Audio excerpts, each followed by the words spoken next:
Ang hudyat is, hinihintay ko nga yung ano eh. Diyos ko, yung walang kamatayan na hudyat ni Dado, mga bossing. Ay, nako. Yung walang kamatayan na hudyat ni Dado. Ano? Sige nga, Dado. Isama mo na itong mga DDS mo. Oh. Pare-parehas kayo may sapak. Sino tinakot nyo? Ang hudyat is, hinihintay ko nga yung ano eh, yung warrant of arrest eh. Sabi ni Tomas Labor, bago ka magsalita, pinag-aralan mo muna, sinasabi mo. Para ba kay Dado yan? Di ba si Dado, humarap doon sa kanyang vlog, nagbababanta. Oh. Hindi niya ba na-anticipate na pwede siyang makasuhan doon? Hindi niya ba na-anticipate na maaaring makasuhan siya ng sedisyon dahil doon sa sinabi niya na bumaklas o iwanan ang trabaho ng ating mga kasundalohan? Kay Dado yata yun, ano? Madami bang umiiyak dyan sa dali? Dito ako babasahin. Dito ko babasahin sa sa cellphone. Nasaan na yung mga DDS? Andiyan ba sila? Wala akong nakikita eh. Oh. Anyway, yung idol nyo si Dado, sabihin nyo lumabas. Sabihin nyo wag magtago. Di ba? Ganun lang naman yun eh. Hintay ko, yun yung hudyat ko eh. Oh, may hudyat na naman. Subukan nyo, kasi hindi ako magtatago. Lalabas ako, papakita ko. Nasaan ka ngayon? Ba't hindi mo harapin? Alam mo, kinasuhan ka na. Ilang araw ka naming hinihintay mag-vlog. Di ba? Hindi ba nagtatago yan? Ano ginagawa mo ngayon? Di ba pagtatago na din yan? Ang tagal mong hindi nagpakita, Dado. Oh. Sarili ko, ay, pusasan nyo ko. Sino tinakot nyo? Pusasan, paano ka pupusasan? Diyos ko naman, sabihin mo siguro sabihin mo yung lugar kung nasaan ka pagkatapos nung hindi mo atinan yung mga sabpinang ipapadala sa iyo. Di ba? Tapos sabihin mo, sige, pusasan mo ko, dito ako sa lugar na to. Malamang gagawin niya mga yan. Papakita ko sarili ko, ay, pusasan nyo ko. Sino tinakot nyo? Manggago. Kayo ang nagbabiolate ng batas. Kayo ang nag-ano ng konstitusyon. Bumaboy. Kayong bumaboy ng mga agency. Kayo bumaboy ng mga tao. Pati yung mga Pilipino ngayon nagbablog. Pucha, bayaran. Ano?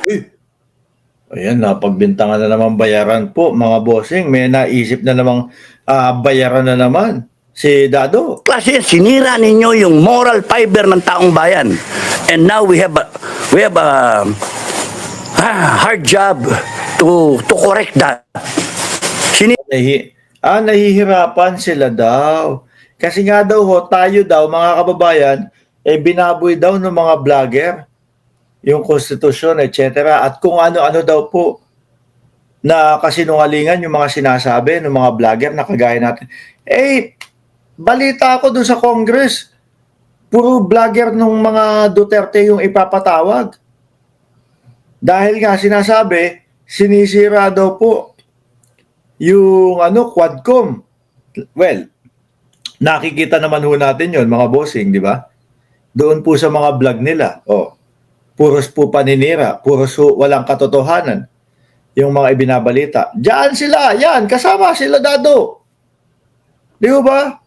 Kung ano-ano yung mga pinagsasasabi niyang mga yan. Tira nyo eh. Ang pinag-usapan nga namin, ayusin ba natin to na yung mga vlogger na yan paparusahan kasama ng mga na... Eto na naman, maninilab na naman yata si Dado, mga kababayan.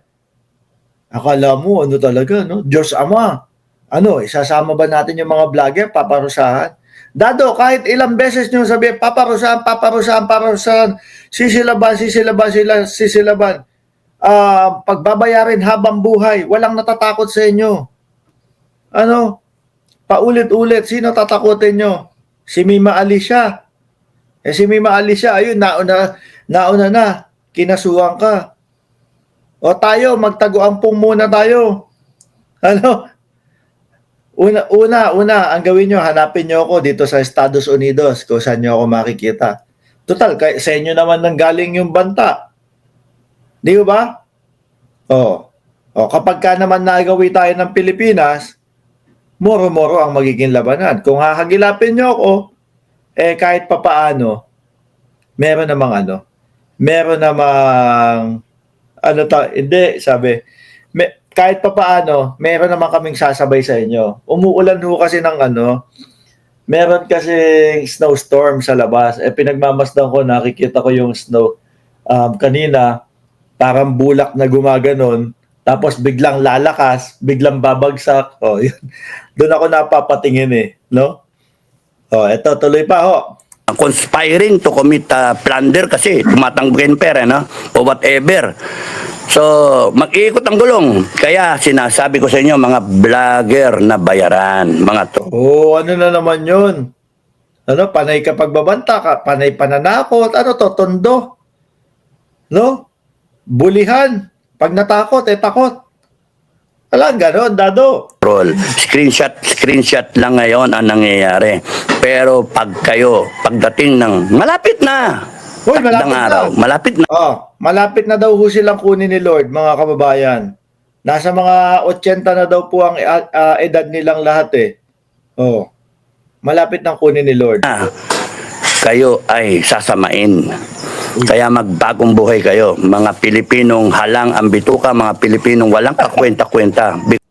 Kinang ina mo ka, ikaw ang nagbabanta, kami tatawagin mong halang ang bituka, tarantado ka. Ay, sorry, hindi nga dito yon, doon sa kabilang channel yon. Doon sa sa uncensored tayo. Sabi ni Daniel, Ching, smile na idol. Mark, screenshot ka na. Dado, game, kahit pilit, Okay na? Tayo tatawaging halang ang bituka. Tayo tatawaging walang ya. Samantalang sila ito na puro paglaban, pagkontra sa gobyerno. Because hindi pwedeng mangyari na ang Pilipino ay mauuwi sa mga bangag, mauuwi sa mga walang katorya-toryang Pilipino na pera lang ang habol, pera-pera lang kayo, mga plunderer, mga komunista. Kaya nga, di ba, nag-vlog ka na ulit? Kasi kailangan ng pambayad sa lawyer. Sayang naman yung kita ng vlog. Kaya nga, di ba, nandiyan ka ulit? Nag-vlog ka ulit? Tapusin namin to. Hindi, hanggang buhay ako. Kaya patayin nyo ako. Maraming kagaya ko, lalabas. Maraming kagaya ko. Ibig sabihin, madaming metopak na Pilipino ang lalabas. Ganun ba yun? Ganun yun, Dado? Maraming kagaya ko ang lalabas. Meron lumabas, isa nakatungkod, yung isa naman naka-wheelchair, yung isa naman meron jacket, nakaganon. Yung ba'y sinasabi mo? Nalalabas, nakagaya mo? Ano kala ninyo? Biro-biro ito. Babanatan nyo pa ako ng inciting to sedition. Kunyari lang ho natatawa yan. Pero deep inside, problemado yan. Ang sakit ng ulo. Deep inside, ang sakit ho ng ulo niyan, mga bossing. Nag-aalala yan sa sarili. Nag-aalala doon sa kinaso sa kanya. Kaya nga si Metran, di ba, isa pa yun. Kahit na high blood yun, kahit na baka biglang kunin ni Lord, kakasigaw doon sa vlog niya, kakamura sa vlog niya. Nagagalit pa din, nagla-live pa din. Bakit ho? Apektado sila niyan. Kunyari, tatawa-tawa lang. Ang totoo, masakit ang ulo niya mga yan. Baka nga ho sa susunod, ang itsura nitong si Dado, baka sa susunod yung eye bag niya nakapakakapal na din. Tapos, maninipis yung muka. Kagaya ni Roque. Ay, lako. Kaya sabi ko, wag na, ayo.